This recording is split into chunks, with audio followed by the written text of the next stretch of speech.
Hey there, church family. Mark here with our weekly update.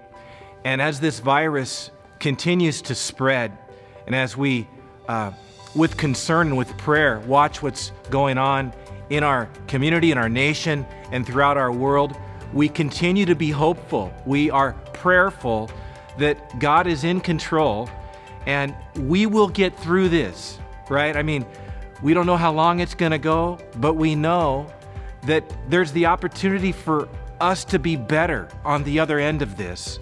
And that's my challenge and my encouragement for myself and to you as well. Like, I don't know exactly or specifically what you're going through, but I know it's got to be hard. It's got to be difficult. We're all going through different difficulties and different specific scenarios. And for some of you, it's been devastating financially, and some of the things that we're hearing, lost work and finances and our retirements getting killed, and a lot of these financial concerns and the unknown, and this is hard, along with relational struggles. You know, maybe especially those of you who are flaming extroverts, and this is killing you because you want to be with your friends, you want to be closer. And the social distancing is really, really hard for you. For you introverts, you're doing all right for a while, another month or so. But that's a real hard thing. Your plans have been put on hold, canceled. Big events, sports seasons, school, graduation, things like this. In our own family, my son Tyler and his fiancée Karina, they have a wedding planned for early June, and it's like, man, what are we going to do? And so these are really uncertain times, and again, for some, very, very devastating. For others, at best, it's inconvenient and it's different. And so I want to just share with you that we will get through this. We are in this together, and by God's grace, He will strengthen us.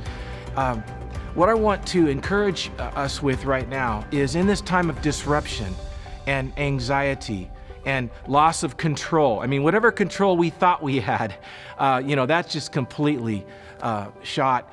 And this unprecedented time that we have really never been through, that we've never experienced before, again, what we're trying to do as a church is get through this together, and we're bringing the church to you. And as best as we can. Like, we've never been in this position before, so we're trying to, give you the online services, and we're trying to give you all the media resources. And again, I want to remind you of all that's there available for you on the media page. Click media on the website there, and you can see the articles and the short videos and the blogs and the devotionals specifically related to this particular season that we're in. And they're really, really good. My soul has been so blessed. And so really,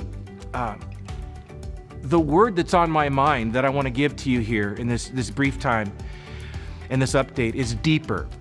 In fact, we're calling a new midweek time of additional teaching from the Sunday message and answering questions and sharing some of our heart as staff at this time deeper. Looking forward to that. I hope that you'll watch this first one, which is a link on this same email that you were sent here to watch this video. As we think about this word deeper, there's four things that I want to encourage you with. What is God up to? Number one, He wants to deepen our souls. Like, He wants to deepen our relationship with Him. Like, what does He care about most? Our walk and our relationship with Him. And so I'm thinking about the 40 days of prayer, that journey that we started before this whole crisis. I hope you're still doing. This is the last week as we move to Palm Sunday this weekend. Keep pressing into that 40 days of prayer. If you haven't seen Doug's blog and article on the prayer fast, I did this late last week. You don't have to take the full 6 hours. You could take an hour if you want. And it is so powerful, and it took me into deeper places in my relationships. See, these times have a way of disrupting our lives, disrupting our schedules, throwing us off our rhythm, and in some cases, many cases, it's kind of a forced sabbatical, to use Doug's phrase, that I hope and pray take us deeper into our relationship with the Lord. So deeper in your soul. Number two, deeper with your family. If you're like me, it's a lot more time with your spouse, or if you have kids at home, a lot more time with your kids. And that can be a challenge, I'm sure, but it's also a very unique opportunity. See, in all crisis, there are problems and there are opportunities. It kind of depends on what our focus is.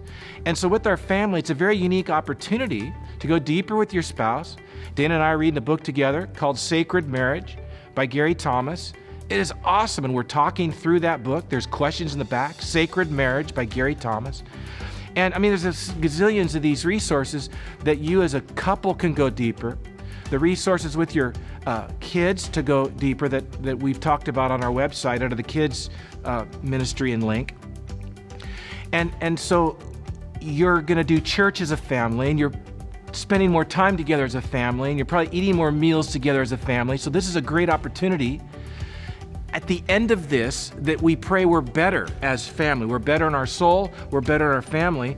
And then number 3, it's a way to go deeper in outreach. And it's a different kind of outreach, but it's an outreach that perhaps you didn't think about or didn't exist before. It's that phone call, it's that text, it's that conversation with 6 feet of distance or from the street for your neighbor. It's people in your life that you know maybe are more compromised physically that you can reach out to. It's just keeping our eyes open to what those needs are around us and stepping out to be a person of outreach during this time. It's a great opportunity to do that. And then number 4, to go deeper in fellowship. You might ask, well, how do you do that? Social distancing. We're going to do that through our life groups. We're going to continue in this next season. The spring season of life groups starts next week. And we're going to encourage every life group to meet online. And we're going to try to help our life group leaders navigate this and facilitate it. If you're a life group member and you know how to do this, you know Zoom or Google Hangout pretty well, you might tell your life group leader that you can do this, and they'll be blessed by that, some of them. They would love for you to do that. So we're going to try to get groups together that way to talk about the teaching and just life, and there's a lot to talk about, a lot to pray about during this time. What's God doing in you? And so we're going to continue to press into fellowship in that way. I mean, life groups can still go on a hike together as long as you're distant and safe. This would be a great thing to do as a life group. So I'm going to encourage the fellowship aspect, that you don't forget about this. And also, if you want to sign up for a life group, go to the life group page, click on sign up for a group, and we'll try to get you into a group for this spring season. So remember, this week is Palm Sunday. And so at 5 on Saturday night, that service will be available for you. And I want to remind you of that, and really looking forward to that service together online.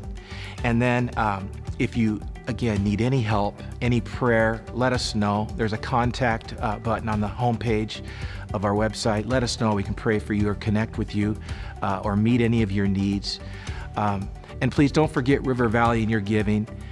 The give link there on the upper right corner of the web page or on your phone app. And remember the importance of giving to the Lord during this season. So again, friends and family, I just want to remind you that we're going to get through this. We're going to get through this together by God's grace and by His strength. God bless you.